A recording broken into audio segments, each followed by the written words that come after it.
केदारनाथ से सीधे बद्रीनाथ। एक ऐसा मार्ग जिससे गुजरने के बारे में कोई सामान्य मानवी तो सोच भी नहीं सकता था, जहां मानो मनुष्य जीवन का अस्तित्व ही नहीं था। ऐसा कुछ भी नहीं था जो मनुष्यों को जीवित रहने देने का कारण बने। अगर कुछ था तो बस कदम कदम पर खतरा।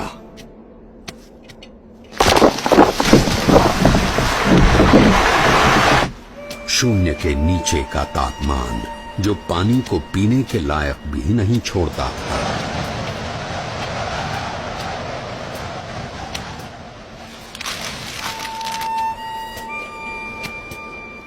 मीलों तक फैली हुई बर्फ जैसे विपत्तियों का महासागर, और हर क्षण मृत्यु का आह्वान।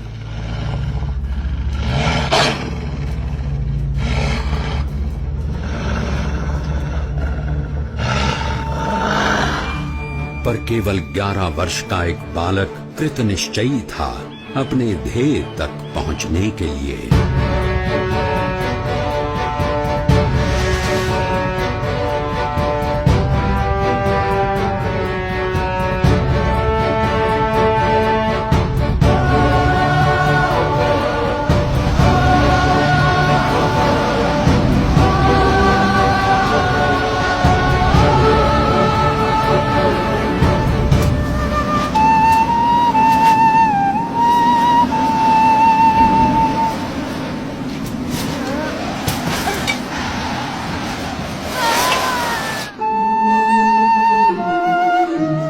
परमात्मनि यो रक्तो विरक्तो अपरमात्मनि।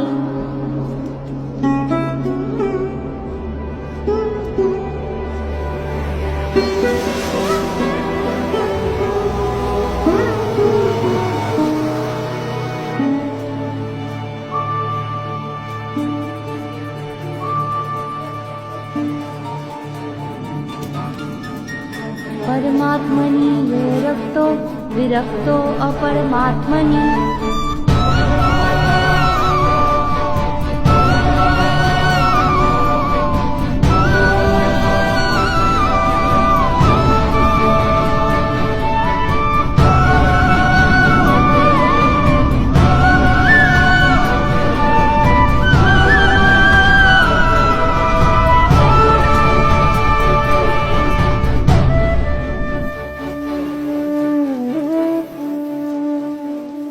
इस ठंड में हम लोग यहाँ कंबल ओढ़कर भी ठीक से सो नहीं पा रहे, और वो बच्चा नंगे पांव खुले शरीर केदारनाथ से सीधे बद्रीनाथ के विकट रास्ते पर अकेला चल पड़ा है।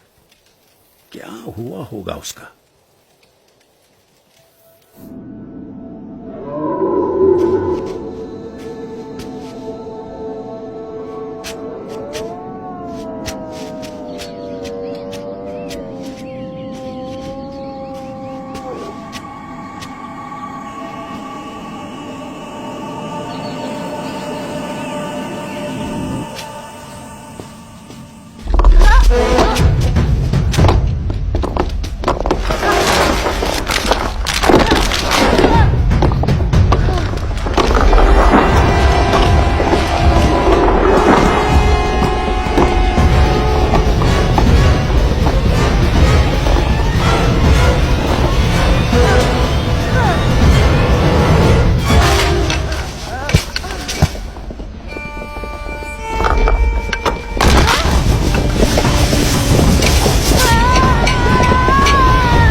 ऐसा क्या था जिसके कारण कोई भी प्रकार की परिस्थिति नीलकंठ वर्णी को रोक सकने में असमर्थ हो जाती थी।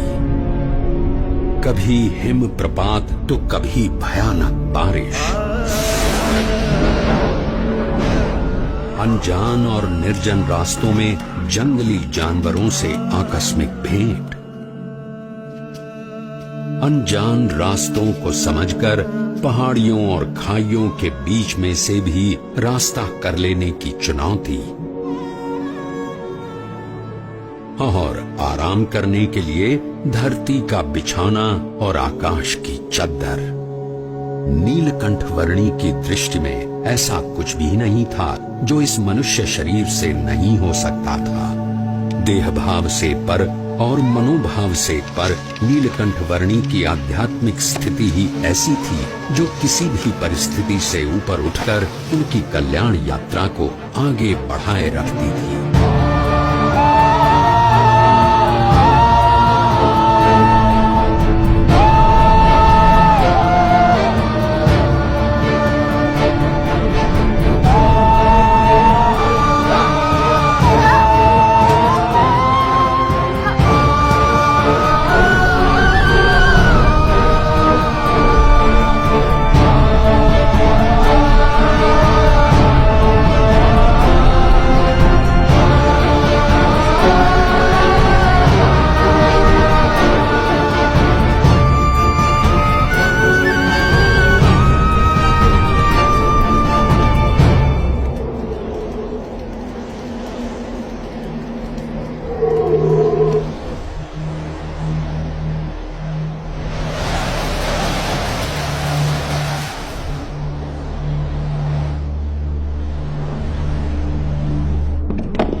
ऐसे विपरीत हालात में भी अपने नियम, धर्म और अपनी भक्ति के नित्य क्रम के साथ कोई भी समझौता न करके भक्ति की प्रणाली की पुष्टि करता हुआ एक ऐसा उदाहरण नीलकंठ वर्णी ने प्रस्थापित कर दिया जो सदा के लिए भक्ति रीति का पोषण करता रहेगा।